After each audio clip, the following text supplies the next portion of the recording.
Good afternoon. Good afternoon, ma'am. Good afternoon, Miss. Good afternoon.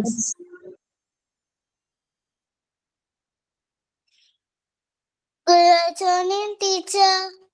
Morning. Good afternoon. Good afternoon. Okay, good afternoon.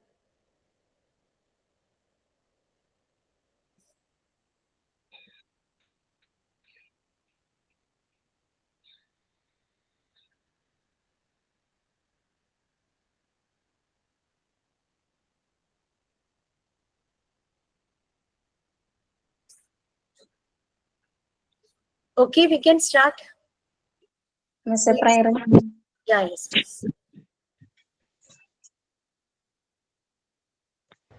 ായ ലോകങ്ങൾ കാക്കുന്ന ദേവാ കാരുണ്യ സിന്ധു നമിക്കുന്നു ഞങ്ങൾ വിറയാർന്ന കൈകൾ ചലിക്കുന്ന നേരം ഞങ്ങൾ തൻ കരളിന്റെ കൽക്കുമ്പിൽ നീട്ടി ചൊരിയുക നാഥ നിൻ സ്നേഹധാര കാരുണ്യ സിന്ധു നമിക്കുന്നു ഞങ്ങൾ കാണായ ലോകങ്ങൾ കാക്കുന്ന ദേവാ കാരുണ്യ സിന്ധു നമിക്കുന്നു ഞങ്ങൾ.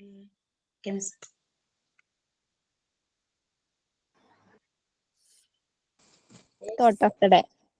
Education is the best weapon for peace. സമാധാനത്തിനുള്ള ഏറ്റവും നല്ല ആയുധം വിദ്യാഭ്യാസമാണ്. Maria Montessori. ഇന്ന് എൻവിറോൺമെന്റ് ആയതുകൊണ്ട് ഒരു ചെറിയൊരു സ്പീച്ച് പറയാം. Good afternoon, everyone. My name is Jismul Farsana, and today I am going to talk about the environment. The environment is everything that surrounds us: air, water, land, animals, and plants. It gives us life, food, shelter, and everything we need to survive. But today, our environment is in danger. Pollution, deforestation, and climate change are harming our earth. We must protect our environment. We can do simple things like planting trees, saving water, reducing plastic use, and keeping our surroundings clean. Every small step makes a big difference. Let us all promise to care for our earth and protect nature for ourselves and future generations. Thank you.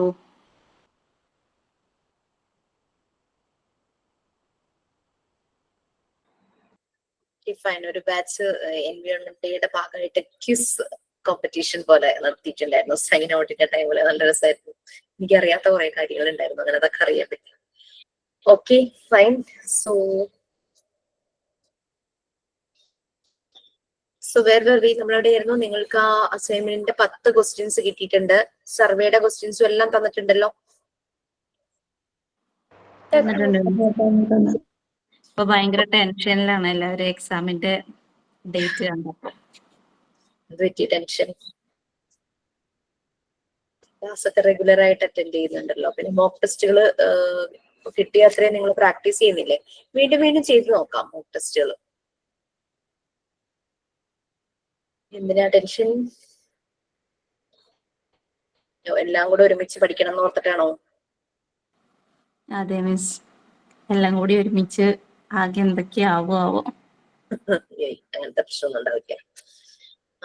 എന്തായാലും main എക്സാമിന് മുമ്പ് ഒരു revision session ഉണ്ടാവും. Almost exam point of view ഒരു revise, ഒരു refreshing session ആയിരിക്കും അത്. നമുക്ക് നോക്കാം. കുറച്ച് ടൈം കിട്ടുമോ പഠിക്കാനൊക്കെ? അത് തരും, കാരണം ഇത്രയും സബ്ജക്ട്സ് ഇല്ലേ. ഇതെന്താ ഡേറ്റ് വന്നേക്കണേ? 12. അതെ, 12. ഒരു പ്രാവശ്യം പറഞ്ഞില്ലായിരുന്നോ നമ്മളോട് ഈ എക്സാം വേണമെങ്കിൽ നമുക്ക് വേണമെങ്കിൽ നമ്മുടെ റിക്വസ്റ്റ് പ്രകാരം നൈറ്റിലൊക്കെ എക്സാം എഴുതാൻ പറ്റുമെന്ന് പറഞ്ഞില്ലായിരുന്നോ? അത് ജെനുവിൻ റീസൺ ആണെങ്കിൽ മാത്രം. അല്ല, ഇത് ആ ടൈമിൽ നമുക്ക് എക്സാം എഴുതിയിട്ട് സബ്മിറ്റ് ചെയ്യില്ലേ? അപ്പൊ തന്നെ നമുക്ക് അതിന്റെ സ്കോർ അറിയാൻ പറ്റുമോ? ഇല്ല, അതറിയാൻ പറ്റില്ല. എല്ലാ അത് കഴിഞ്ഞ 2 days എന്തോ എടുക്കും തോന്നും. ഇതിപ്പോ ഒറ്റ എക്സാം ആണ്. മറ്റേതെന്ന് പറഞ്ഞു കഴിഞ്ഞാൽ സബ്ജക്ട് വൈസ് ആയപ്പോ നമ്മളൊരു എക്സാമിന് ഒരു ആൻസർ കൊടുത്തിട്ടുണ്ടെങ്കിൽ പിന്നെ നമുക്ക് ലാസ്റ്റ് തോന്നി അതല്ല എന്നുള്ളത്, അപ്പൊ ചേഞ്ച് വരുത്താൻ പറ്റുമോ അതില്? സബ്മിറ്റ് ചെയ്യുന്നതിന് മുമ്പാണെങ്കിൽ ഒക്കെയാണ്. ടീച്ചർ, നമ്മൾ മോക്ക് ടെസ്റ്റ് അറ്റൻഡ് ചെയ്യുന്ന പോലെ തന്നെയല്ലേ എക്സാം പേപ്പർ വരിക, മോഡൽ എക്സാം? അതെ അതെ. പിന്നെ എന്താന്ന് വെച്ച് കഴിഞ്ഞാല് വീഡിയോ ഓൺ ചെയ്യണം, 2 ഡിവൈസ് എന്നുള്ള രീതിയിൽ. അതായത് ഒരു ഇതുപോലെ ഗൂഗിൾ മീറ്റിന് നമ്മൾ വീഡിയോ ഓൺ ചെയ്ത് വെക്കണം. നമുക്ക് എക്സാമിന്റെ ലിങ്ക്, മോക്ക് ടെസ്റ്റിന്റെ ലിങ്ക് തരില്ലേ, അതുപോലെ തന്നെ ലിങ്ക് പ്രൊവൈഡ് ചെയ്യും. അത് ഓൺ ആക്കിയിട്ട് എക്സാം അറ്റൻഡ് ചെയ്യണം. അപ്പൊ 2 ഫോൺ വേണ്ടി വരുമോ? 2 ഫോൺ ഇല്ലെങ്കിലും ഒറ്റ ഫോണിൽ നിന്നും പറ്റും തോന്നുന്നു. ആ ഒരു ഫോണില് ഗൂഗിൾ മീറ്റ് ഓൺ ആയിരിക്കും. നിങ്ങളുടെ വാട്സാപ്പ് ഗ്രൂപ്പോ എന്തിലാണോ ആ ക്വസ്റ്റ്യൻ പേപ്പർ വരുന്നത് അവിടെ നിന്ന് ലിങ്ക് ഓപ്പൺ ചെയ്ത് അറ്റൻഡ് ചെയ്യുക. 2 ഡിവൈസ് ആകുമ്പോൾ നമുക്ക് നമ്മൾ എങ്ങനെ ഇരിക്കണേന്ന് അറിയാൻ പറ്റും. ഒറ്റ ഡിവൈസിൽ നിന്നാകുമ്പോൾ നമ്മൾ ഈ എക്സാം നോക്കുമ്പോൾ നമ്മള് കാണില്ല, മറ്റുള്ളവർക്ക് കാണാൻ പറ്റും. അതേ ഉള്ള വ്യത്യാസം. മിനിമൈസ് ചെയ്തിട്ട് ചെയ്യേണ്ടി വരും അല്ലേ? മിനിമൈസ് ചെയ്താൽ സൈഡിൽ ഇങ്ങനെ റൈറ്റ് സൈഡ് കോർണറിൽ വന്ന് കിടക്കുമല്ലോ വീഡിയോ, അങ്ങനെയല്ലേ സാധാരണ വരുന്നത്? അതെ. നമ്മളിപ്പോ ഗൂഗിൾ മീറ്റ് ഓൺ ചെയ്ത് വാട്സപ്പ് എടുക്കുമ്പോൾ റൈറ്റ് സൈഡ് കോർണറിൽ ആ ഗൂഗിൾ മീറ്റ് മിനിമൈസ്ഡ് ആയിട്ട് ഡീഫോൾട്ട് ആയിട്ട് വന്നത് അങ്ങനെ ഇരിക്കുമല്ലോ, അങ്ങനെ കിടക്കും. But before that I have to finish topics. നമ്മൾ എവിടെ വരെ?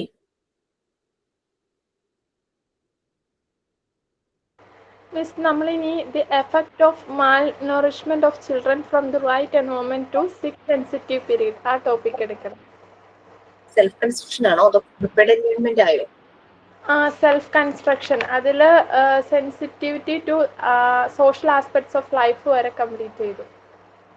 നിങ്ങൾക്ക് എക്സ്ട്രാ സെഷൻസ് എടുക്കേണ്ട വരും.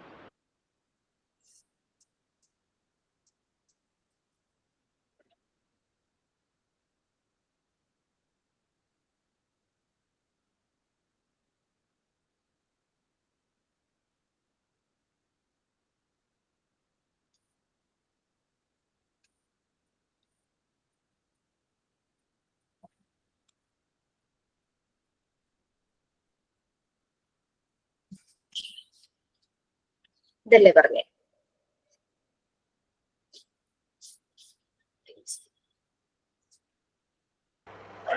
Yes miss, sensitivity to social aspects അത് നമ്മൾ കംപ്ലീറ്റ് ചെയ്തു എന്ന് എനിക്ക് തോന്നുന്നു. ലാംഗ്വേജ് എടുത്ത് ഞാൻ ഓർക്കുന്നുണ്ട്.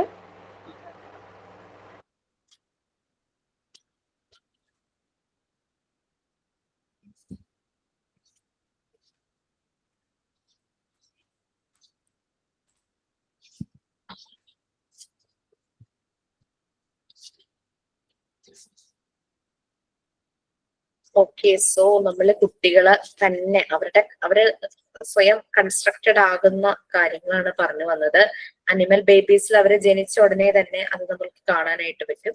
പക്ഷെ കുട്ടികൾ കുറെ കാലം ഡിപ്പെൻഡന്റ് ആയിട്ട് ജീവിക്കുന്നു.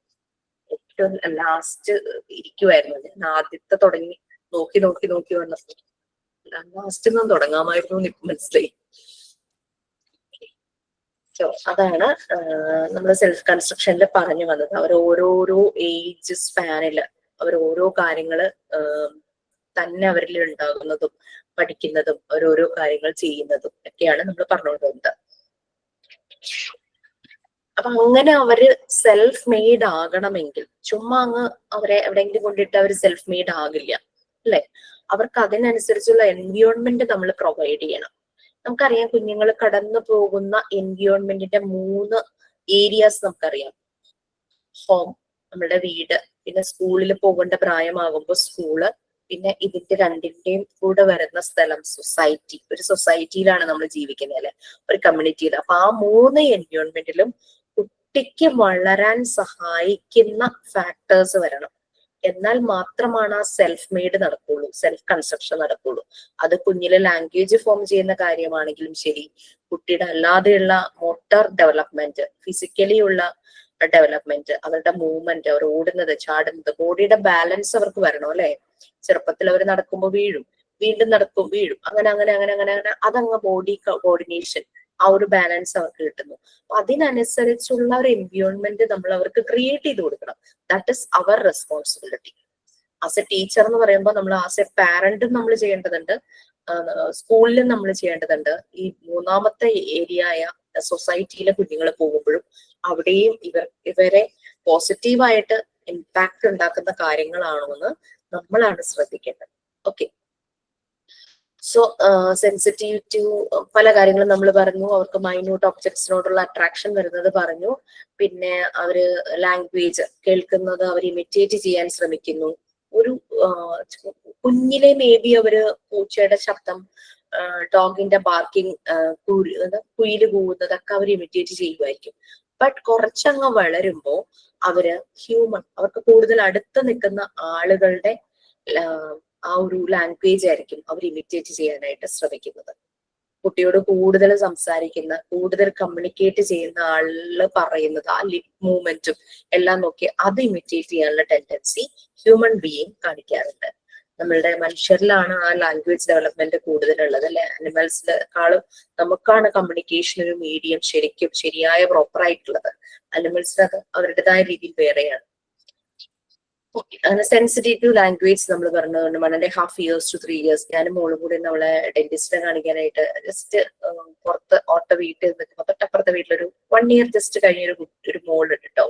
അപ്പൊ ഭയങ്കര നീട്ടി അമ്മാന്നതിങ്ങനെ വിളിക്കുന്നു. മോൾ എന്നോട് ചോദിക്കും, 1 വയസ്സായ കുട്ടി സംസാരിക്കും. അപ്പൊ അവരുടെ കൂടുതലായിട്ട് മിക്ക കുട്ടികളും ആദ്യം പറയുന്നത് മാ അങ്ങനെ ഉള്ള വാക്കായിരിക്കുമല്ലോ.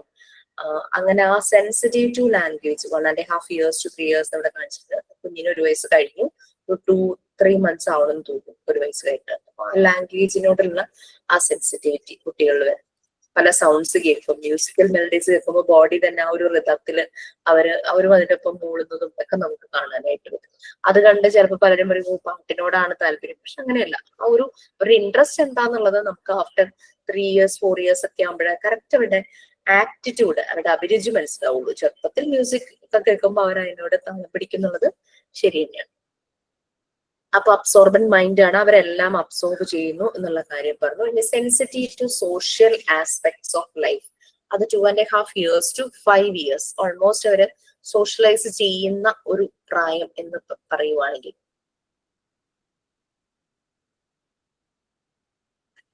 ഓക്കെ, ഇത് ഒരു ചെറിയ പാരഗ്രാഫാണ്. ഇതാരാ വായിക്കാൻ റെഡി ആയിട്ടുള്ളത്?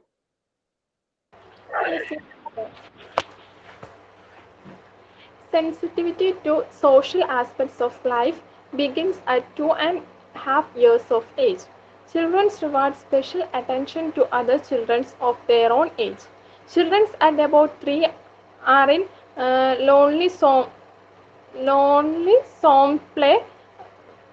The works of sensitive period facilitate recognized affections and friendship to development. In this way, the child learns a part of a group.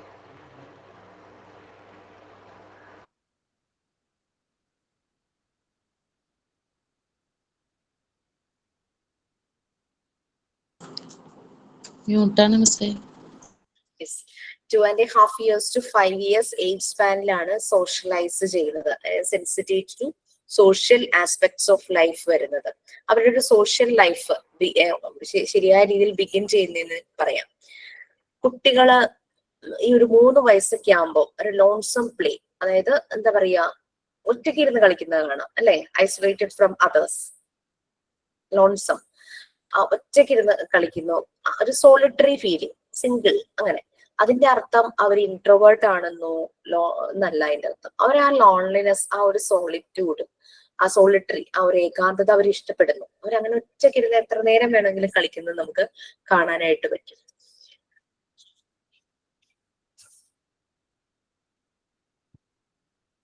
ചില കുട്ടികൾ ഒറ്റയ്ക്ക് ഇരുന്ന് കളിക്കുമ്പോ സംസാരിക്കും കൂടി ചെയ്യില്ല, ഒറ്റയ്ക്ക് ചിരിക്കും അല്ലെ. അപ്പൊ ഈ ഒരു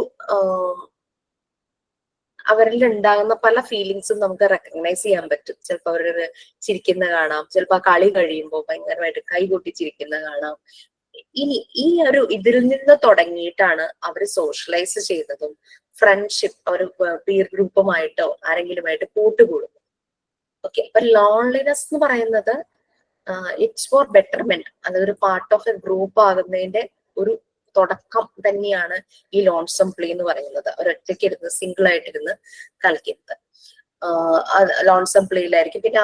പിന്നെ അവരുടെ സെൻസിറ്റീവ് പീരീഡ് തുടങ്ങുവാണ്. അവർ മറ്റുള്ളവരുമായിട്ട് അഫക്ഷൻസ് പല അതും നമ്മളിപ്പോ അവരോടൊരു ഇഷ്ടം കാണിക്കുമ്പോൾ അത് അവർ റെക്കഗ്നൈസ് ചെയ്യുന്നു. യെസ്, ഷീ ലൈക്സ് മീ എന്നുള്ളൊരു ഫീൽ അവർക്ക് വരുന്നു. അപ്പം അവരോടൊരു ഇഷ്ടം കാണിക്കുന്നവരോട് അവർ കൂടുതൽ താല്പര്യത്തോടെ നോക്കുന്നു.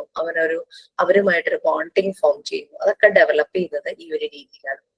ഓക്കെ, അപ്പൊ നമ്മൾ പറഞ്ഞു ആ ഒരു കുട്ടി കടന്നു പോകുന്ന എൻവിയോൺമെന്റ്, അതിന്റെ സറൗണ്ടിങ്സ് ആ രീതിയിൽ നമ്മൾ ഡിസൈൻ ചെയ്ത് കൊടുക്കുമ്പോൾ കുഞ്ഞിന്റെ അടുത്ത് എപ്പോഴും ഷൗട്ട് ചെയ്യുക അങ്ങനെ ഇങ്ങനെയൊക്കെ ചെയ്യുമ്പോഴും കുഞ്ഞിന് പിന്നെ പേടിയായിരിക്കും, അടുക്കാൻ തന്നെ പേടിയായിരിക്കും. അപ്പൊ നമ്മള് ശരീരത്തിന്റെ ആരോഗ്യം നമ്മൾ ന്യൂട്രീഷ്യസ് ഫുഡ് പ്രൊവൈഡ് ചെയ്യുന്ന പോലെ തന്നെ ആ കുട്ടിയുടെ ഡെവലപ്മെന്റിന് ആവശ്യമായിട്ടുള്ള പോസിറ്റീവ് ഫാക്ടേഴ്സ് പ്രൊവൈഡ് ചെയ്യുമ്പോഴാണ് ഈ രീതിയിൽ ത്രൂ സെൻസിറ്റിവിറ്റി കുട്ടി ഡെവലപ്പ് ചെയ്യുന്നത്. അതേസമയം കുട്ടിക്ക് പ്രൊവൈഡ് ചെയ്യുന്ന അറ്റ്മോസ്ഫിയർ മാൽ ന്യൂട്രീഷൻ നല്ല രീതിയിലാണെങ്കിൽ കുഞ്ഞിന്റെ ഡെവലപ്മെന്റിനെ അത് നെഗറ്റീവായിട്ട് തന്നെ ബാധിക്കും. അതാണ് ഇവിടെ പറയുന്നത്. അതായത് ന്യൂട്രീഷ്യസ് അല്ലാത്ത ഭക്ഷണം കഴിക്കുന്ന കുട്ടി അനീമിക് ആയി പോകും. നമുക്കറിയാലേ, ശരീരത്തിന്റെ ആരോഗ്യം നോക്കുമ്പോൾ ആ കുട്ടിക്ക് അസുഖങ്ങൾ ഉണ്ടാകും, വിളർച്ച, ബ്ലഡ് കുറവായിരിക്കും, അസുഖങ്ങൾ, ഇമ്മ്യൂണിറ്റി കുറയും, അങ്ങനെ പല പല പ്രശ്നങ്ങൾ വരും കുഞ്ഞിന്. ഡീഫോമിറ്റി, കുഞ്ഞ് വളർന്നുകൊണ്ടിരിക്കുന്ന പ്രായമാണ്, കൈകാലുകൾ ശോഷിച്ചു പോകും, അങ്ങനെ പല പല അസുഖങ്ങൾ ഉണ്ടാകാൻ ചാൻസ് ഉണ്ട്. അതുപോലെ തന്നെയാണ് കുട്ടിയുടെ മാനസികമായ വളർച്ചയിൽ നമ്മൾ നല്ല ന്യൂട്രീഷ്യസ് ആയിട്ടുള്ള സറൗണ്ടിങ്സ് അല്ല പ്രൊവൈഡ് ചെയ്യുന്നെങ്കിൽ അത് കുട്ടികളുടെ ഡെവലപ്മെന്റിനെ ബാധിക്കും. ഓക്കെ, ഇനി അത് നമ്മൾ ആദ്യം പറഞ്ഞ നമ്മൾ പോസിറ്റീവായിട്ട് ഇതുവരെയും പറഞ്ഞില്ലേ, sensitivity for social aspects of life, minute objects, order, അങ്ങനെ പലതും പറഞ്ഞില്ലേ. മാൽന്യൂട്രീഷൻ ആണെങ്കിൽ ആ ഓരോ കാര്യങ്ങളിലും എന്താണ് സംഭവിക്കുന്നതെന്നാണ് നെക്സ്റ്റ് വരുന്നത്.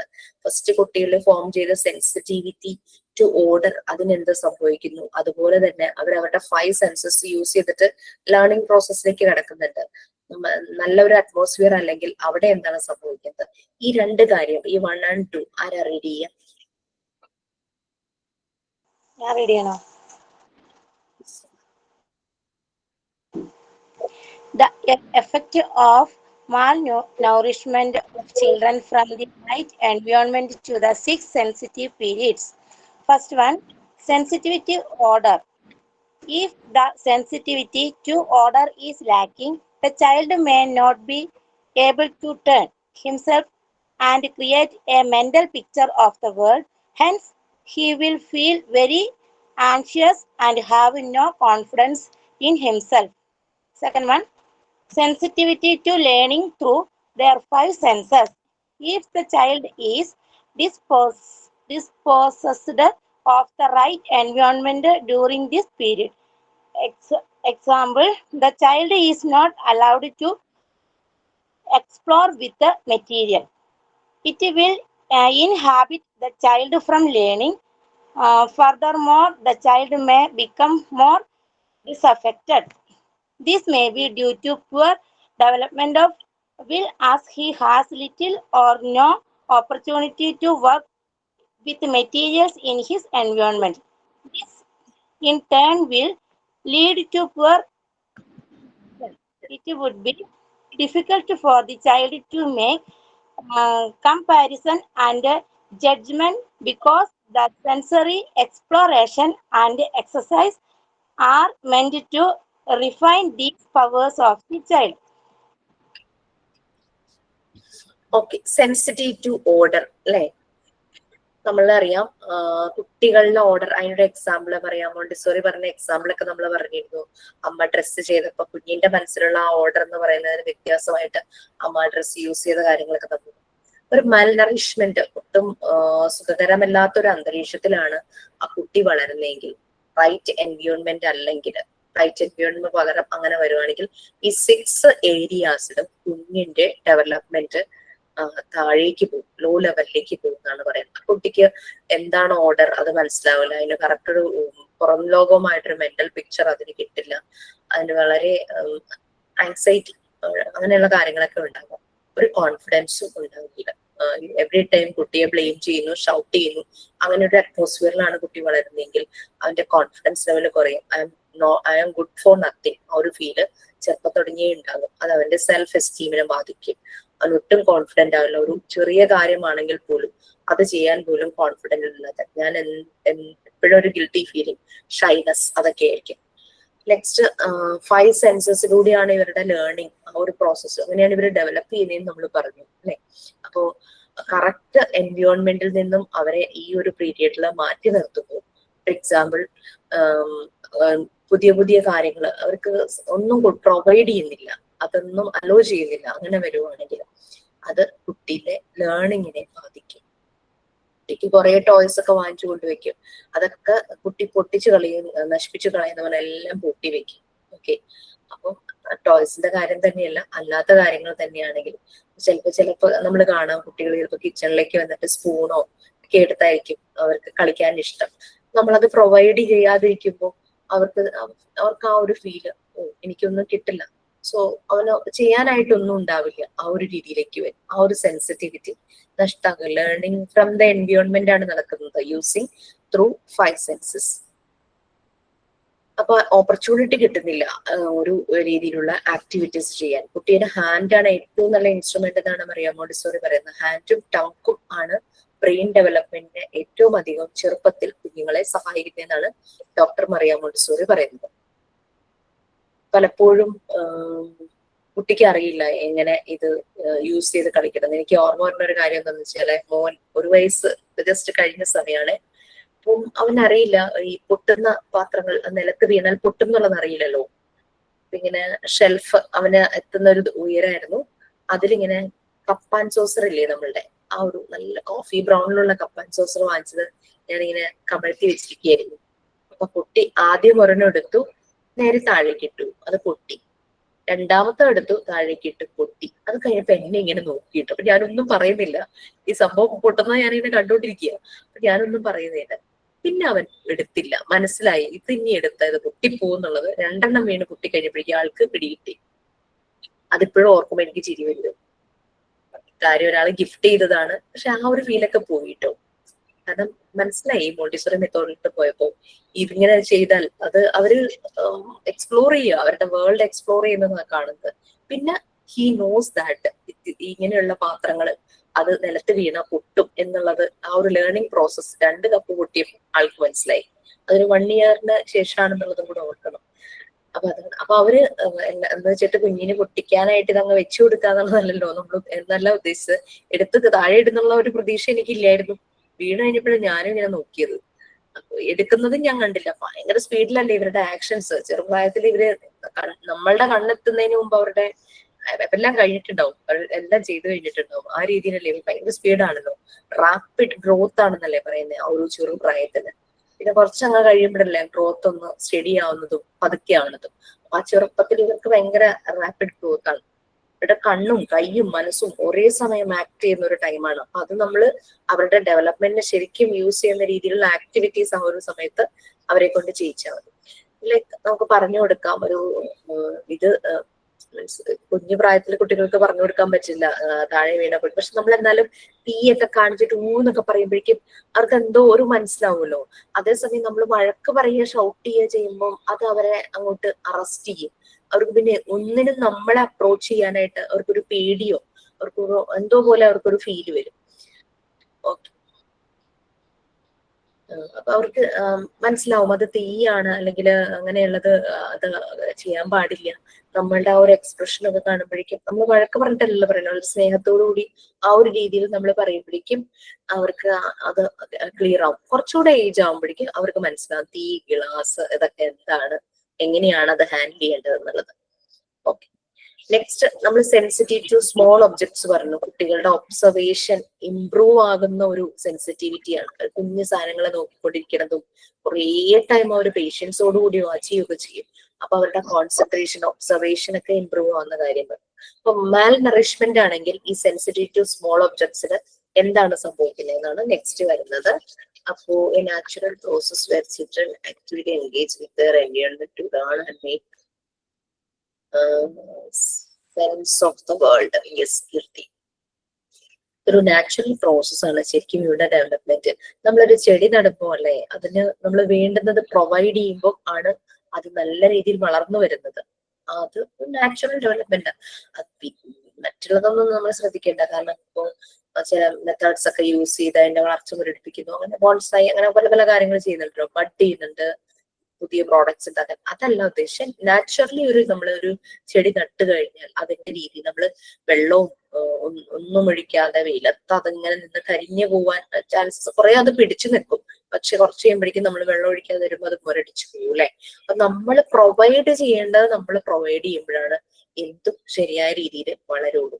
മനുഷ്യ കുഞ്ഞാണെങ്കിലും ശരി, മൃഗങ്ങളുടെ കുഞ്ഞാണെങ്കിലും ശരി, ചെടികളാണെങ്കിലും ശരി, ഏത് ലൈഫുള്ള സാധനമാണെങ്കിലും, അത് ഫ്ലോറ ആൻഡ് ഫോണ, അനിമൽ ലൈഫ് ആണെങ്കിലും പ്ലാന്റ് ലൈഫ് ആണെങ്കിലും നമ്മൾ പ്രൊവൈഡ് ചെയ്യേണ്ടത് പ്രൊവൈഡ് ചെയ്യുമ്പോൾ ചിലർക്ക് നേച്ചർ, മദർ നേച്ചർ അതിന് വേണ്ടത് കൊടുക്കും. ഇപ്പൊ ചില ചെടികൾ ഇപ്പൊ ഡെസേർട്ടിലുള്ളത് അല്ലെ, അതിനുള്ള ഒരു ഇത് നേച്ചർ അതിനെ പ്രൊവൈഡ് ചെയ്യുന്നുണ്ട്. Okay, next sensitive to small objects, അതും സെൻസിറ്റീവ് ടു കോർഡിനേഷൻ ഓഫ് മൂവ്മെന്റ്സും. ഇത് രണ്ടും റീഡ് ചെയ്യാൻ ആരാ റെഡി ആയിട്ട്? Sensitivity to small objects. The lack of the right environment for this sensitivity may demoralize the curiosity of the child in discovering new things.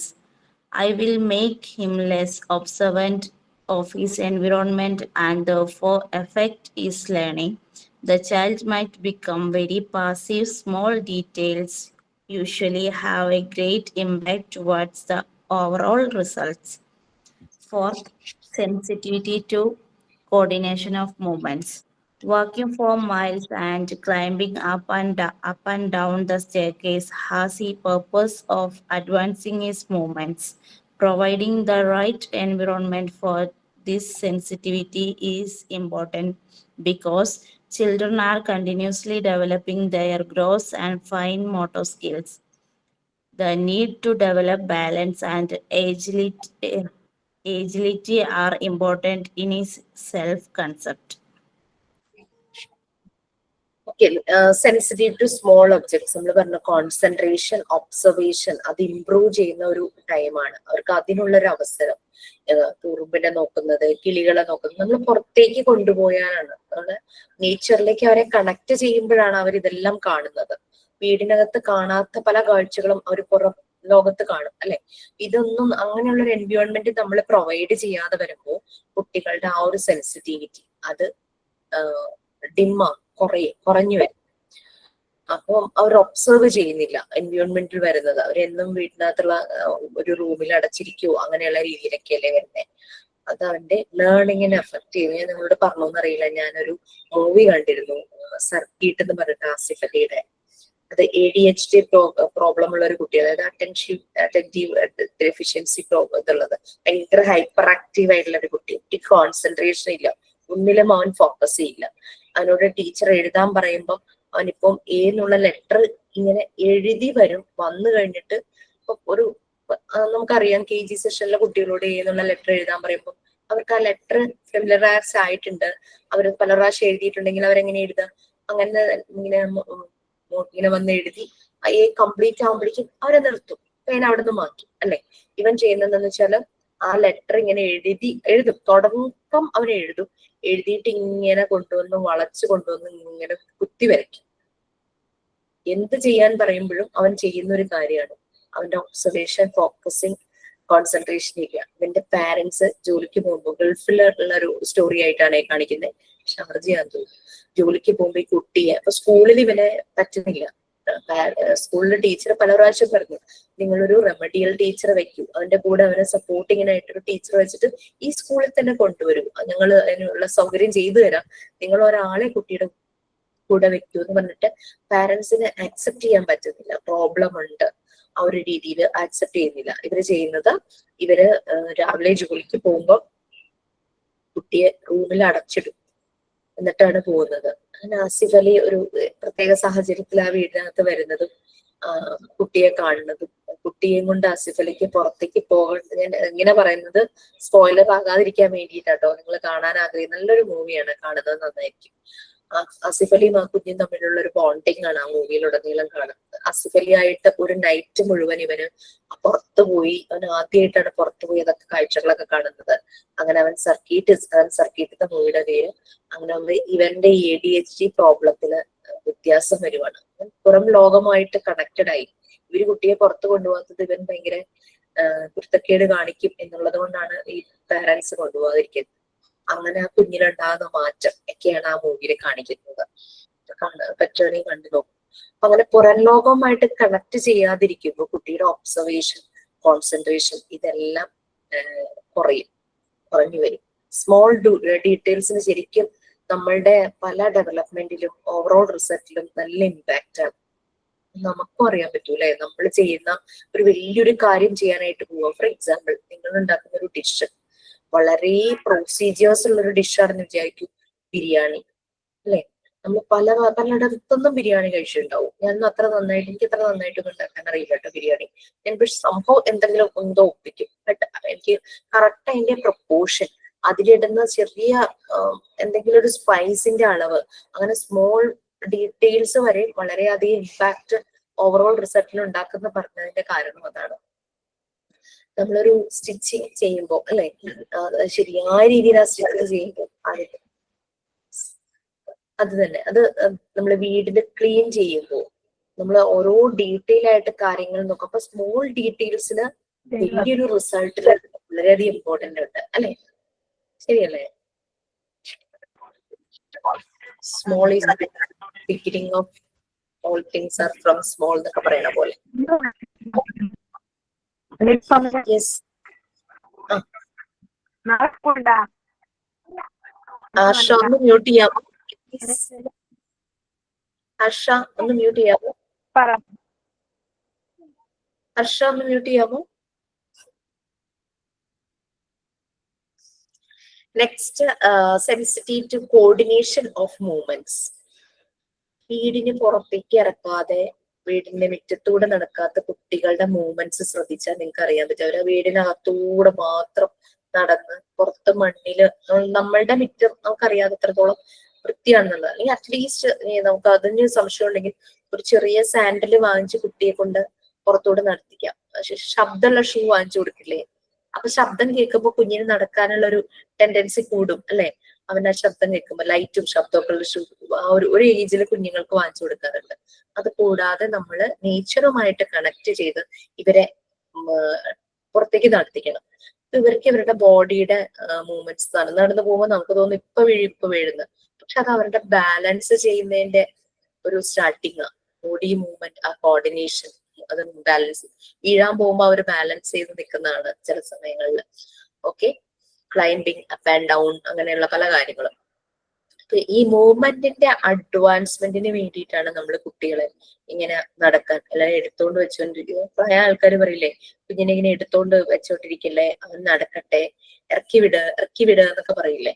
അവർക്ക് അവരുടെ movement correct ആവാനും even physique ശരിയാകാനും ഇത് ഹെൽപ്പ് ചെയ്യും.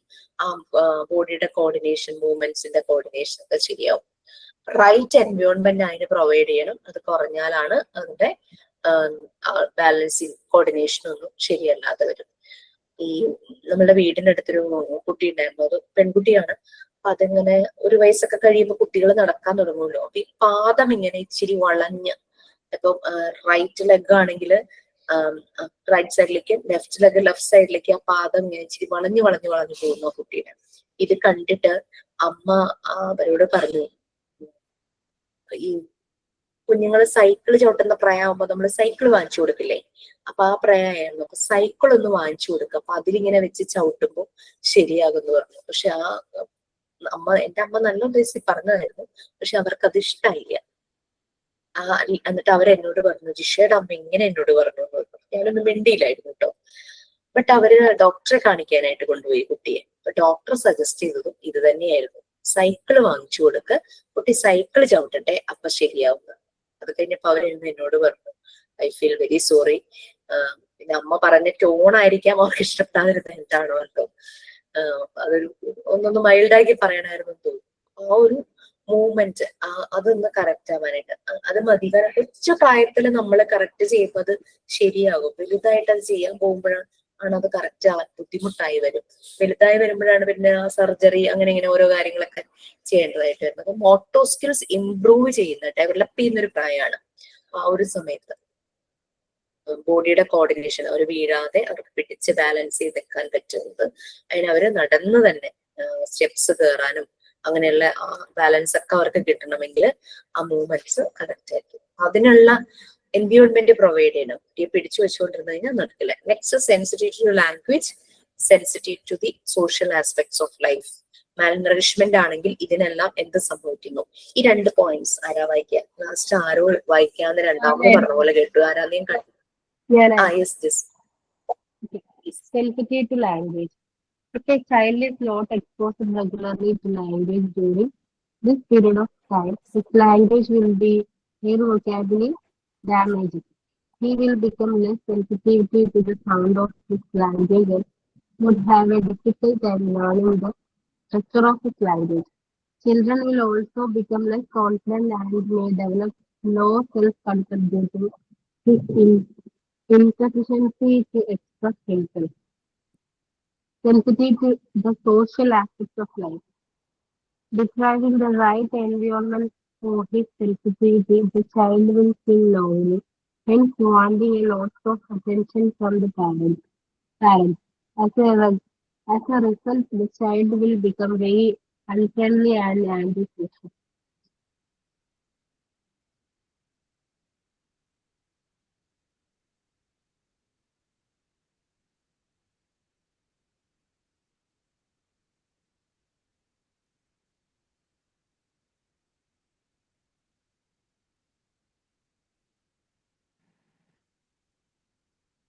നമ്മൾ കണ്ടിട്ടുണ്ടാവില്ലേ, കുട്ടികളോട് നമ്മൾ കുറേ ഇങ്ങനെ കുഞ്ഞു പ്രായത്തിലാണെങ്കിൽ, അവര് സംസാരിക്കാത്ത പ്രായത്തിലാണെങ്കിൽ കൂടി കുറേ ഇങ്ങനെ നമ്മളിങ്ങനെ സംസാരിക്കുമ്പോൾ അവരുടെ ഫേഷ്യൽ എക്സ്പ്രഷൻ ഒക്കെ മാറുന്നു. അവര് ചിരിക്കുന്നു, അവർക്ക് പിന്നെ നമ്മളെ കാണുമ്പോൾ അവർക്ക് ആ ഒരു എക്സൈറ്റ്മെന്റ് ഒക്കെ ഫീൽ ചെയ്യും. കാരണം കുട്ടിയോട് ഇന്ററാക്ട് ചെയ്തുകൊണ്ടിരിക്കുവാണല്ലോ. ഈവൻ ദോ അവർക്ക് പറയാൻ പറ്റില്ലെങ്കിൽ അവർ വായ കൊണ്ട് എന്തൊക്കെയൊക്കെയോ സൗണ്ട് ഉണ്ടാക്കും. അതേസമയം ഒരു കുഞ്ഞിനോട് മിണ്ടാതിരിക്കുക, അങ്ങനെ ഇങ്ങനെ ചെയ്തത് ഞാൻ എല്ലാം ഇങ്ങനെ മൂവിയായിട്ട് റിലേറ്റ് ചെയ്ത് കണ്ടുകൊണ്ടിരിക്കും. വിചാരിക്കട്ടെ ഞാൻ ഇങ്ങനെ മൂവി ഭ്രാന്താണ്. ഒരിടയ്ക്ക് ഭയങ്കരമായിട്ട് മൂവി കണ്ടായിരുന്നു, സമയം ഉണ്ടായിരുന്ന സമയത്തെ. അങ്ങനെ കണ്ട ഒരു മൂവിയാണ്, ഞാൻ അതിന്റെ പേരൊക്കെ മറന്നുപോയി. പേരെന്താ, പെൻകിന്നായിരുന്നോ, എനിക്ക് ഓർമ്മയില്ല. ഒരു കുട്ടീനെ കിഡ്നാപ്പ് ചെയ്ത് കൊണ്ടുപോയി വർഷങ്ങളോളം തടവിൽ ഇങ്ങനെ പാർപ്പിക്കുന്നത്. അങ്ങനെ കുട്ടിയുടെ ലാംഗ്വേജ് നിന്ന് പോവുക. കാരണം കമ്മ്യൂണിക്കേറ്റ് ചെയ്യാൻ ആരും ഇല്ലല്ലോ. ഈ തട്ടിക്കൊണ്ട് പോയവര് കുഞ്ഞിനോട് എന്തോ ഒരു കോഡ് ഭാഷയിൽ എന്തോ കുറച്ച് കാര്യങ്ങൾ മാത്രമേ ചോദിക്കുള്ളൂ. കുഞ്ഞിന് അതുവരെ കുട്ടി ഡെവലപ്പ് ചെയ്ത ലാംഗ്വേജ് അതിനില്ലാതായി പോകുന്നത് കാണുന്നുണ്ട്. അപ്പൊ ആ ഒരു എൻവയോൺമെന്റിൽ സംസാരിക്കാൻ ആരുമില്ല. സ്കൂൾ ഗോയിങ് കുട്ടിയായിരുന്നു കേട്ടോ, 2nd സ്റ്റാൻഡേർഡോ അങ്ങനെ എന്തോ ഒരു ചെറിയ ക്ലാസ്സിലൊരു കുട്ടിയായിരുന്നു, ഒരു ബോയ്. അതിനെയാണ് ഇങ്ങനെ തട്ടിക്കൊണ്ട് പോയൊരിടത്ത് ഒറ്റയ്ക്ക് താമസിപ്പിച്ചേക്കുക, ഈ ചങ്ങലയ്ക്ക് ഇട്ടിട്ട്. അപ്പൊ അങ്ങനെ ആ കുട്ടിക്ക് സംസാരം, പിന്നെ ആ കുട്ടി വരുമ്പോ വിചിത്ര ഭാഷയിലൊക്കെ അത് സംസാരിക്കുന്നു. കാരണം അതിന്റെ ലാംഗ്വേജ് പോയി. പിന്നെ അതിനെ ശരിയാക്കി എടുക്കുന്നതും അങ്ങനെയുള്ള കാര്യങ്ങളൊക്കെയാണ് ആ മൂവിയിൽ കാണുന്നത്. ഓക്കെ, അപ്പൊ അത് ഡാമേജ് ആയി പോകും. ഒരു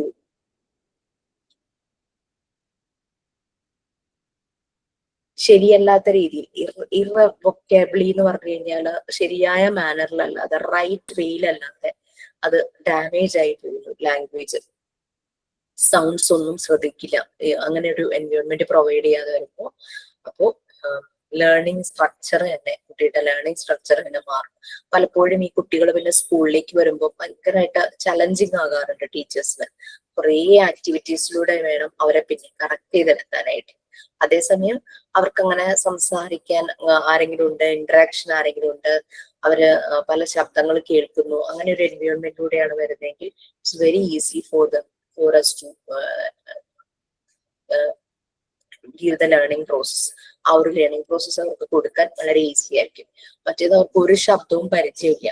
നമ്മൾ പലപ്പോഴും ചെറിയ ക്ലാസ്സിലെ കുട്ടികളെ പഠിപ്പിക്കുന്നത് പല സൗണ്ട്സ് കേൾപ്പിച്ചു. ഇപ്പൊ ഫോണറ്റിക് സൗണ്ട് ആണെങ്കിലും സൗണ്ട് കേൾക്കുമ്പോൾ അവർ കൂടുതൽ സെൻസിറ്റീവ് ആകും. പക്ഷെ അവർ ഓൾറെഡി അവരുടെ ചെറിയ പ്രായം അതുപോലുള്ള എൻവയോൺമെന്റിലൂടെ കടന്നു പോകുമ്പോഴാണ് അവർ ഈ സൗണ്ട് ശ്രദ്ധിക്കുള്ളൂ. ഓക്കെ, അപ്പൊ ഇത്രയും കാര്യങ്ങളാണ് നമ്മൾ പറഞ്ഞത്. നമ്മൾ കുട്ടികളുടെ ഡെവലപ്മെന്റ് സ്റ്റേജിൽ അവരുടെ ഇന്റേണൽ ടൂൾസ് ആയ 2 കാര്യങ്ങളാണ് പറഞ്ഞത്. ഒന്ന് സെൻസിറ്റീവ് പീരീഡും മറ്റൊന്ന് അബ്സോർബന്റ് മൈൻഡും. അപ്പൊ ആ സെൻസിറ്റീവ് പീരീഡിൽ അവർ ഏതെല്ലാം ചുറ്റുപാട് നടക്കുന്ന ഏതെല്ലാം കാര്യങ്ങളും കൊണ്ടാണ് സെൻസിറ്റീവ് എന്നാണ് നമ്മൾ കണ്ടത്. Next one absorbent mind. ഈ അബ്സോർബന്റ് മൈൻഡിനെ 2 കാറ്റഗറി ചെയ്തിട്ടുണ്ട്. ഒന്ന് അൺകോൺഷ്യസ് മൈൻഡും മറ്റൊന്ന് കോൺഷ്യസ് മൈൻഡും. അൺകോൺഷ്യസ് മൈൻഡ് എന്ന് പറഞ്ഞാൽ നിങ്ങൾക്ക് മനസ്സിലായി, ഓർമ്മയൊന്നും ഉണ്ടാവില്ല അല്ലെ? അതായത് കുഞ്ഞ് ജനിച്ചത് തുടങ്ങി 3 years വരെയുമാണ് ഈ അൺകോൺഷ്യസ് മൈൻഡ് എന്ന് പറയുന്നത്. ആ സമയത്ത് സംഭവിച്ച കാര്യങ്ങൾ കുട്ടിക്ക് ഓർമ്മയുണ്ടാവില്ല, ബട്ട് അതൊരു ഇംപ്രഷൻസ് ആയിട്ട് കുട്ടിയുടെ അൺകോൺഷ്യസ് മൈൻഡിൽ കിടക്കുന്നുണ്ടാകും. ഓക്കെ, ഇനി ആർക്കെങ്കിലും ഓർമ്മയുണ്ടോ 3 വയസ്സിന് മുമ്പുള്ള കാര്യങ്ങൾ? ഇല്ല. വളരെ റെയർ ആയിട്ടുള്ള ആൾക്കാർക്ക് ചില ഇൻസിഡൻസ് ഓർമ്മയുണ്ടാകും. അത് അവരുടെ IQ ലെവൽ അതുപോലെ ഉള്ളത് കൊണ്ടാണ്. എന്റെ ഹസ്ബൻഡിന് ഓർമ്മയുണ്ട്, അത്യാവശ്യം നല്ല IQ ഉള്ള മനുഷ്യന് 2 വയസ്സില് 2.25 വയസ്സിൽ സംഭവിച്ച കാര്യമൊക്കെ ഇങ്ങനെ മണിമണി പോലെ ഇരുന്ന് പറയണതാണ്. എന്നിട്ട് കൂടെ ചേർക്കുകയും ചെയ്യും. ഇപ്പോഴുള്ള കാര്യം മൊബൈൽ അവിടെ വെച്ചു എന്നുള്ളത് ഞാൻ മറന്നുപോയി, പേന എവിടെ ഇരിക്കണേന്ന് ഞാൻ മറന്നുപോയി, ബട്ട് 2 വയസ്സിന്റെ കാര്യം ഓർമ്മയുണ്ടെന്ന് ഇങ്ങനെ പറയും. ഓക്കെ, അങ്ങനെ പറഞ്ഞ് കേൾക്കാറുണ്ട്. അപ്പൊ ശരിക്കും നോർമലി പറയുവാണെങ്കിൽ സാധാരണ ഒരു മനുഷ്യന്റെ 0 to 3 years നമുക്ക് പലതും നല്ല നമുക്ക് ഓർമ്മയുണ്ടാവില്ല ആ സമയത്ത്. പക്ഷെ ആഫ്റ്റർ 3 years കാര്യങ്ങൾ ഇപ്പോഴും നമ്മളൊരു 50 years ആയാലും 40 years ആയാലും 30 years ആയാലും നമുക്ക് ചിലപ്പോൾ ഓർമ്മയുണ്ടാവും. എനിക്ക് ഓർമ്മയുള്ളത് ഒരു കാര്യം എന്ന് വെച്ചാൽ, പണ്ട് കുഞ്ഞായിരുന്ന സമയത്ത് എന്റെ ഒരു കാതിലെ കമ്മൽ എപ്പോഴും പോകും. അപ്പൊ എന്റെ അമ്മ വീട് ഒരു കുന്നുപോലെ സ്ഥലത്തിന്റെ മുകളിലാണേ. അവിടുത്തെ ഇങ്ങനെ താഴേക്ക് സ്റ്റീപ്പായിട്ടുള്ള ഒരു കയറ്റമാണത്. താഴേക്ക് ഇറങ്ങിപ്പോണം, നമ്മളൊന്ന് കാല് വെച്ചാൽ മതി, നമ്മൾ ഓടി താഴെ എത്തും. അതുപോലത്തെ ഒരു ഇറക്കാണ്. അപ്പൊ ഞങ്ങൾ താഴെ ഒരു പുഴയുണ്ട്. പുഴയുടെ ആ ഭാഗത്ത് നമ്മുടെ ഒരു ഫ്രണ്ടിന്റെ വീടിന് കളിക്കാനൊക്കെ പോകും. ഞാൻ നഴ്സറിയിലായിരുന്ന സമയം.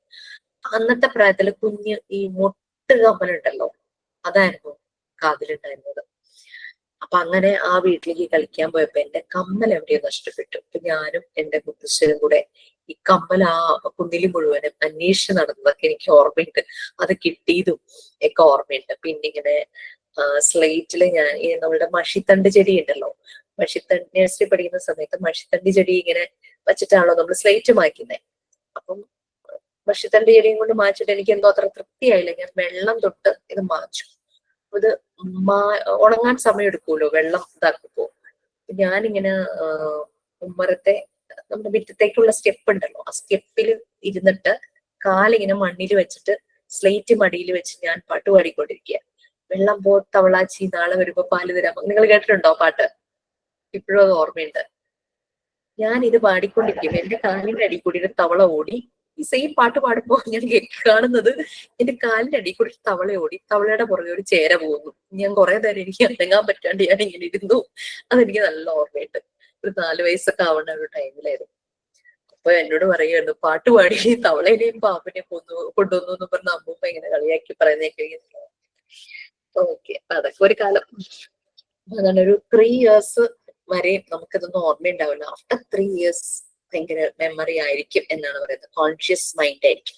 അപ്പൊ ഈ അൺകോൺഷ്യസ് മൈൻഡിന്റെയും കോൺഷ്യസ് മൈൻഡിന്റെ ഒരു പ്രത്യേകത എന്ന് പറഞ്ഞു കഴിഞ്ഞാല്, നമ്മൾ ഉറങ്ങുമ്പോൾ നമ്മുടെ ഈ കോൺഷ്യസ് മൈൻഡും റെസ്റ്റ് ആയിരിക്കും, ഉറങ്ങും. അതേസമയം നമ്മുടെ സബ് കോൺഷ്യസ് മൈൻഡ് അല്ലെങ്കിൽ അൺകോൺഷ്യസ് മൈൻഡ് അതിങ്ങനെ എപ്പോഴും ഉണർന്ന് ആക്റ്റീവ് ആയിരിക്കുന്ന ആളാണ്. അപ്പൊ നമ്മൾക്ക് ഒരു സുഖകരമല്ലാത്ത പല അനുഭവങ്ങളും നമ്മുടെ ജീവിതത്തിൽ ഉണ്ടായിട്ടുണ്ടെങ്കിൽ, അത് ചെറുപ്പത്തിലാണെങ്കിലും ശരി, കൗമാര കാലഘട്ടത്തിലാണെങ്കിലും ശരി, വലുതാവുമ്പോഴാണെങ്കിലും ശരി ഉണ്ടായിട്ടുണ്ടെങ്കിൽ, ഇതെല്ലാം നമ്മുടെ ഈ സബ് കോൺഷ്യസ് മൈൻഡിലായിരിക്കും. അപ്പൊ ഉറങ്ങുമ്പോ ഇവരങ്ങ് ഉണരാൻ തുടങ്ങും, പണിയെടുക്കും. അപ്പോഴാണ് നമ്മൾ ഈ ദുസ്വപ്നങ്ങളും അങ്ങനത്തെ ചില കാര്യങ്ങളൊക്കെ വരില്ലേ. അതാണ് ചില സ്വപ്നങ്ങൾക്കൊരു കണക്ഷനും ഇല്ലാതൊക്കെ നമുക്ക് ഫീൽ ചെയ്യുന്നത്. അത് ഇവരുടെ പ്രശ്നങ്ങളായിരിക്കാം എന്ന് തോന്നുന്നു. ഈ ഒരു നമ്മുടെ ഓർമ്മയിൽ സബ് കോൺഷ്യസ് മൈൻഡിൽ കിടക്കുന്ന ഓർമ്മയിൽ വരുന്ന കാര്യങ്ങളായിരിക്കാം എന്ന് തോന്നുന്നു. അപ്പൊ ഓക്കെ, നമുക്കപ്പൊ അബ്സോർബന്റ് മൈൻഡ് അതിനെ 2ആയി ഡിവൈഡ് ചെയ്ത കാര്യം ഞാൻ പറഞ്ഞു. അതിലെ അബ്സോർബന്റ് മൈൻഡിൽ നിന്ന് ആ പാരഗ്രാഫ് വായിച്ചിട്ട് അൺകോൺഷ്യസ് മൈൻഡ് മുഴുവനായിട്ട് നിങ്ങൾക്ക് വായിക്കാൻ പറ്റും. അങ്ങനെ സ്പീഡിൽ പോകുന്നു എന്ന് പറഞ്ഞ് ഇങ്ങനെ തോന്നുന്നുണ്ടാവും, പക്ഷെ എന്നാലും I will try my maximum two give better outcome കേട്ടോ. നല്ലൊരു ഇത് തരാൻ തന്നെ ശ്രമിക്കാം. പിന്നെ എക്സ്ട്രാ സെഷൻ നൈറ്റിലൊക്കെ വെച്ചാൽ നിങ്ങൾക്ക് ബുദ്ധിമുട്ടുണ്ടാവോ ക്ലാസ് അറ്റൻഡ് ചെയ്യാൻ? ഇല്ല മിസ്, ഓക്കെ നൈറ്റിൽ വെച്ചാൽ ഓക്കെയാണ്. അത് നോക്കട്ടെ നമ്മുടെ പോർഷൻ എങ്ങനെയാ കഴിയുന്നത്. ഞാൻ ഇന്ന് മാമിനോട് പോയി ഒന്ന് സംസാരിക്കാന്ന് വെച്ചിട്ടാ.